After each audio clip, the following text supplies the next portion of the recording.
Hi folks, hope you're doing well. It's about half an hour before sunset here in rural New South Wales, where I'm staying at my parents' house at the moment. I'm recording this a couple of hours before I put live the video about photography advice, where I'm also letting it out there into the world that Dad has passed away. And I'm also, I'm in a better place than I was in that video. Over the past 4 or 5 years, I've been also working on a headshot photography course that actually was almost together, and I just finished off the last shoot for it a couple of months ago, and we've been in the background putting it all together, and I thought I would share with you that I'm putting that live, but also share that I've decided to add some more to it. So as this is live, so is the pre-order for the course. The course was always intended to be a series of different, more realistic headshot photography shoots. I don't know how many people are really going in and shooting in dedicated, expensive, high-rent studio spaces using these sometimes incredibly expensive setups for lighting that seem to be our kind of, you just pop the person in, adjust their pose, and that's it. It doesn't seem to be the reality of how people are shooting, so I wanted to shoot with a real mix of real people who need different kinds of headshots. So I had already been, before recently, I had shot with Steph, who is an actress and a model and does a lot of commercial stuff, and she needs headshots that show the variety of things she can do. So obviously she's a beautiful woman and she's also a martial artist, but she also gets called on to do all kinds of stuff. So we shot her as a dentist or medical professional, and for that one we shot in a public park.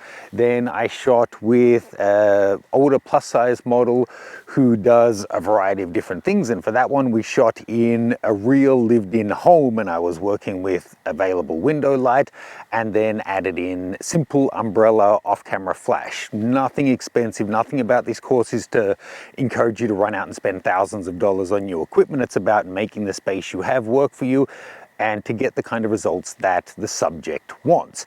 I shot with male model and actor Tim in a regular old home front yard and then shooting on the beach around sunset.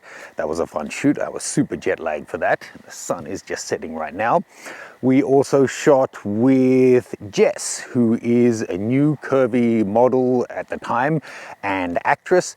And we did some light projections, creating some really cool looking shots, I think, in, again, a real lived-in space. We got in Joe, who at the time was with a cute puppy, using a really nice eyeliner effect and getting a more classic glam Hollywood style look that I think really worked well for her. We also had in Veda, who is a mature actress, going through, and she wanted more character actor type things, so different kinds of emotions that she felt was missing from her portfolio, and again in a real lived-in environment, not using over-the-top equipment. And then to round all of that out, I got in Daniel, who is a cool younger fashion and lifestyle model in Hong Kong. We got a more dedicated space for that one, and then worked with vibrant colors and LEDs. So across the different shoots you get all of these different kind of lessons. But the thing that I got off track that I've decided to add to that, as I mentioned in my last video, something that I really am so thankful for was that I had shot portraits with my grandfather before he passed away and with my father before he passed away.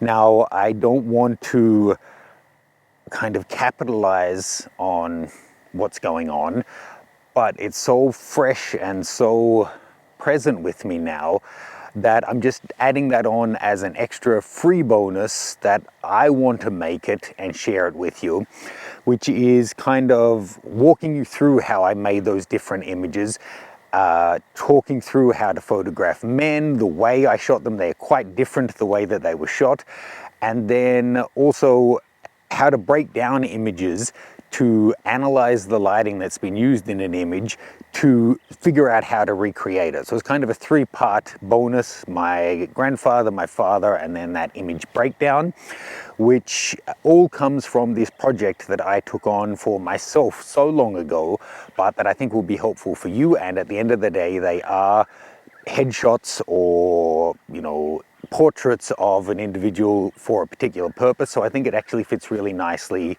within that course.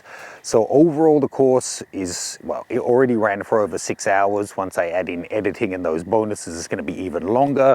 In 4K video, shot in multicam, all real world kind of shooting.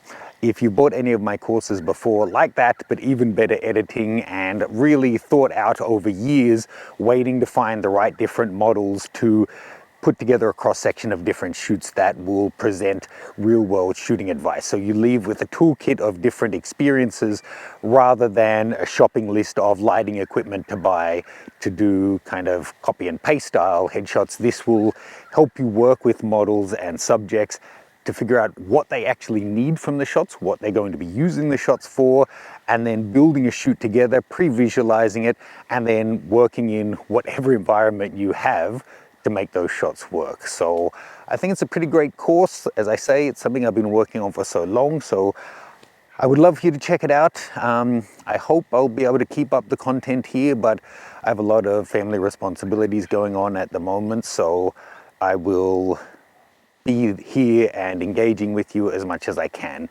But thank you for the messages I've already gotten from people. I really appreciate it. I'll leave it there for now. I hope you'll check out the headshot course. Full details are below. If I've missed anything, just leave me a comment.